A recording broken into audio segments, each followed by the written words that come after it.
like to start by showing this bird, which was stored in the manner that I'm getting ready to explain.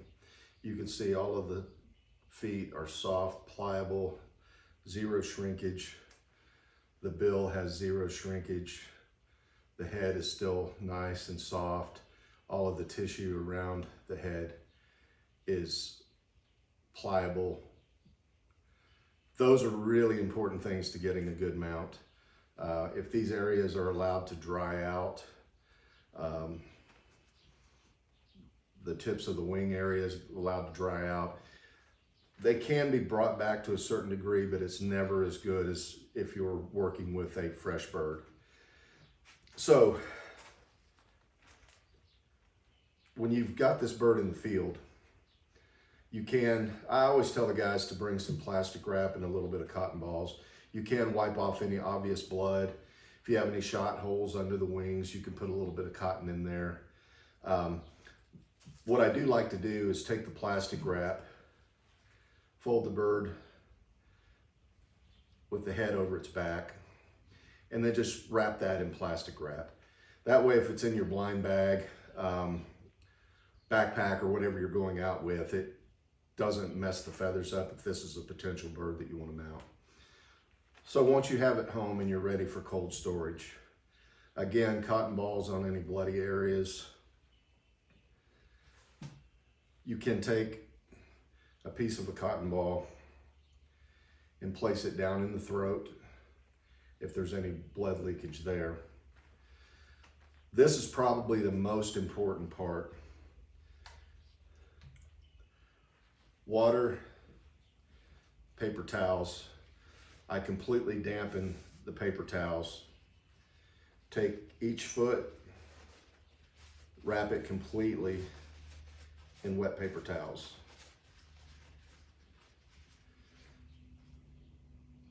The bill and the head, again, wet paper towels. I completely wrap the head and the bill in the wet paper towels. At this point, I can fold the head over the back. I like, again, to use plastic wrap. Wrap around the bird lightly.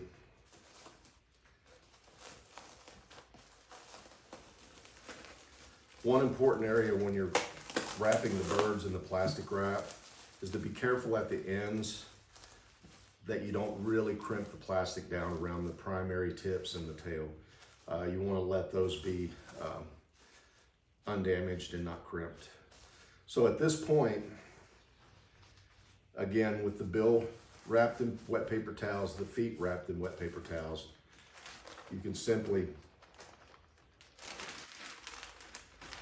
place this in a plastic bag. Ziploc is the best option, freezer bag. I close it about 90% of the way. Let as much air escape as you possibly can. At this point, I'll take some blue painter's tape.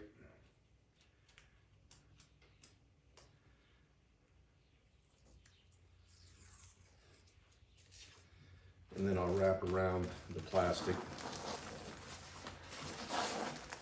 One nice little tip here is you can write all your harvest information on the tag. That way you won't forget, because those are things that we will need on the federal migratory tag.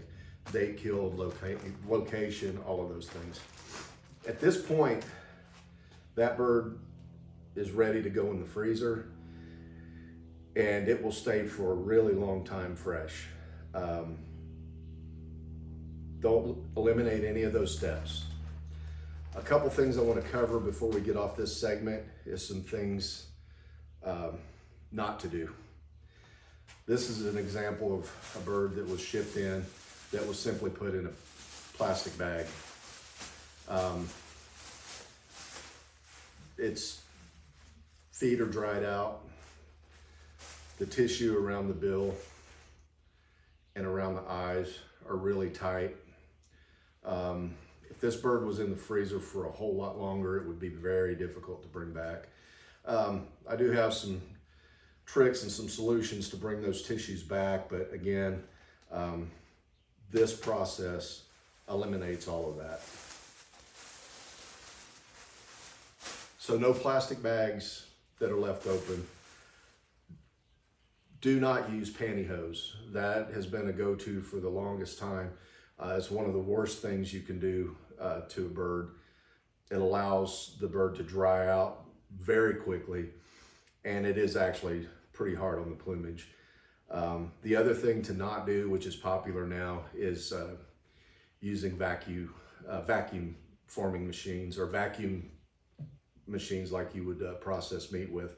The bags on that, they can actually imprint on the feathers, and sometimes it's really hard, if not difficult, impossible to get out. So that's pretty much it. Thanks for hanging with me on this. I'm not going to edit this because I'm not a filmmaker. You get what you get, which hopefully was a lot. Thank you.